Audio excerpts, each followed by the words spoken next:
Welcome to the debate. So today we're attempting to decode a black box recorder, really.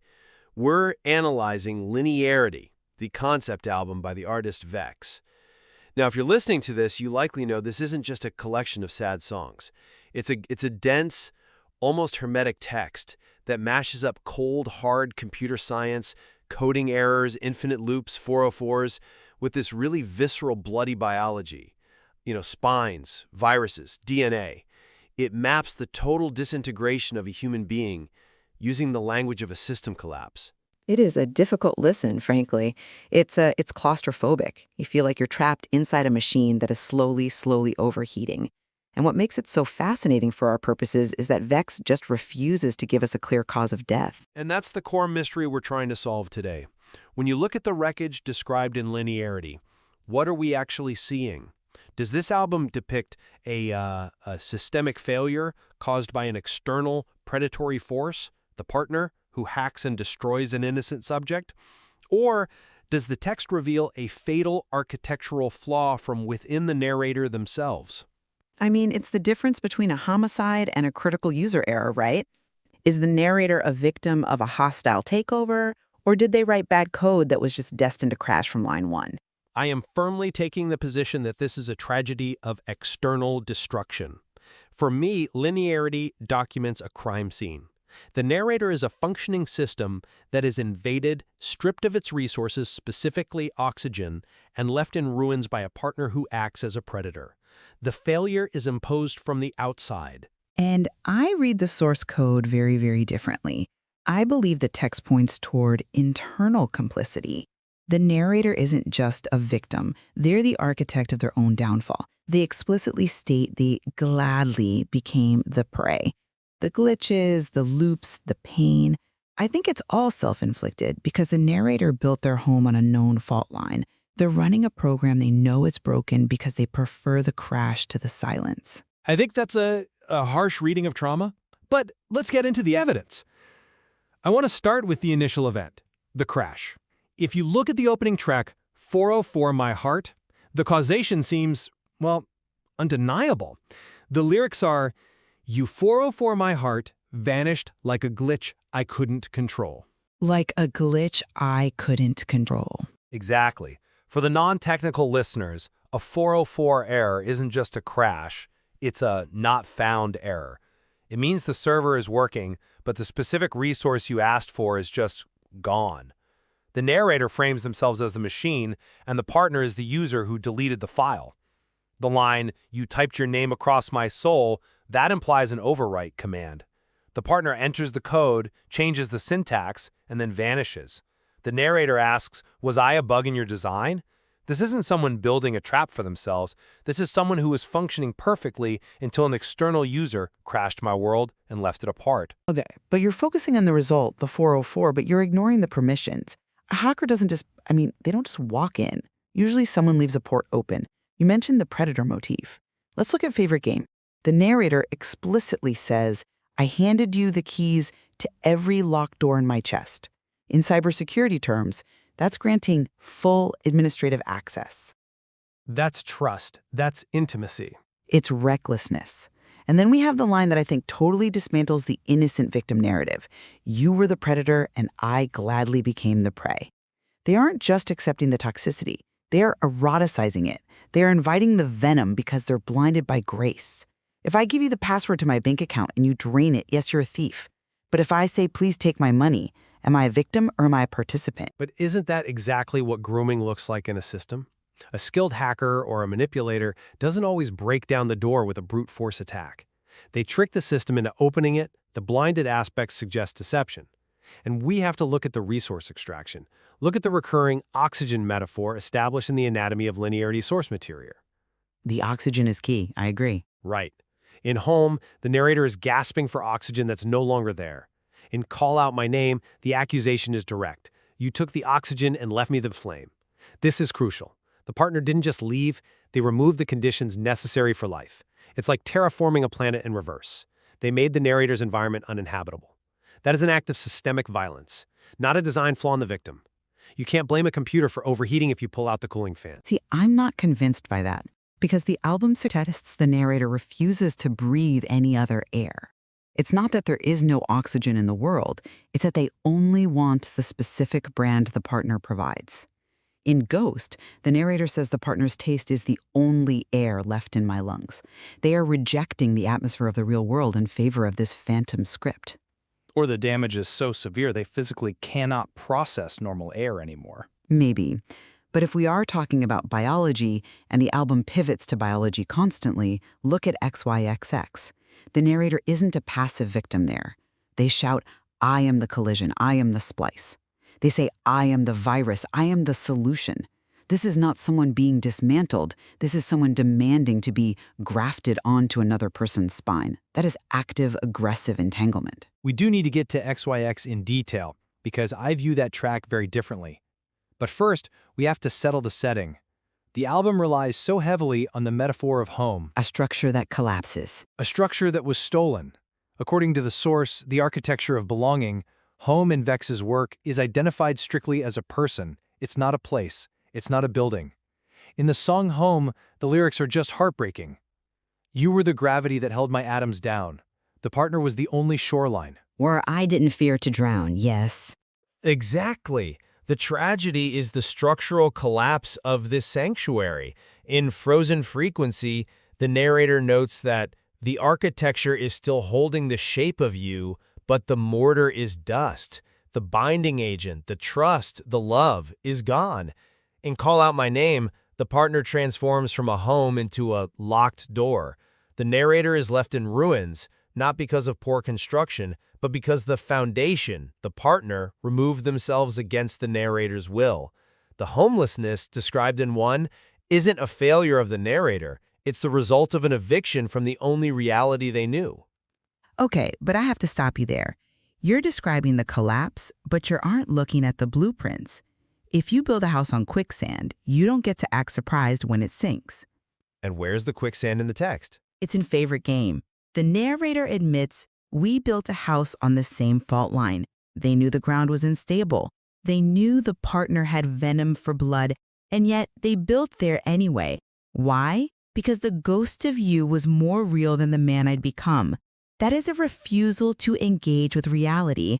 That is a conscious decision to prioritize a fantasy over structural integrity. Or it's the definition of faith.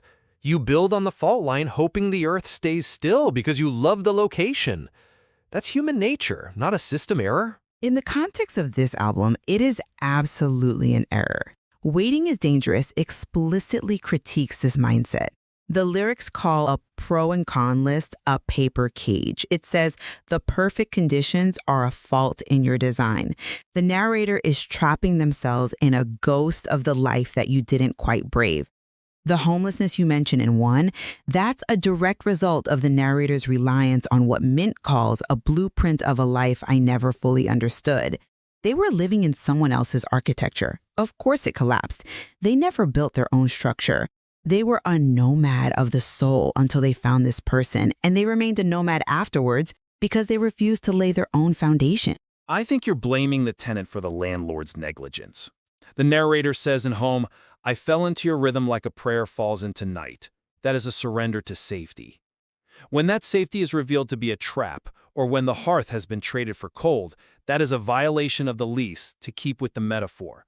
The ruins are not evidence of the narrator's incompetence, they're evidence of the partner's impact. The partner was the gravity. When gravity disappears, things don't just fall, they drift apart. That is the systemic failure. Physics breaks down. Gravity is a force, sure, but you still have to choose to stand on the edge of the cliff. But let's pivot, because the album moves from architecture to anatomy very, very quickly. The visceral nature of this album is where it gets truly disturbing. You mentioned the predator, but the biological metaphors go much deeper than just hunting. They do. And this is where the trauma becomes undeniable. We move from the house to the body. In Ghost, the lyrics say, your skin a map ingrained into my mind. The memory is invasive. It's warmth in my arteries. This isn't just missing someone. This is physiological colonization. Colonization implies force. I see symbiosis. I see infection. In Ment, The narrator describes the relationship as a chemical burn that's left its permanent mark. A burn is an injury. It damages the tissue. The narrator describes themselves as a rhythmic machine that they can't subdue. The partner's influence acts like a pathogen that, to quote Home again, unraveled the threads of the man I'd become. This is disintegration.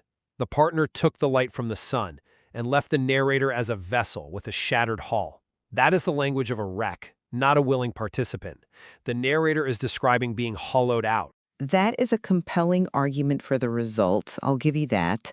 But have you considered the aggressive reciprocity in XYXX? This song completely dismantles the passive victim narrative for me. The narrator isn't just infected, they are the infection. The lyrics are visceral. I want to graft myself onto your spine, inject the code, make the signals combine.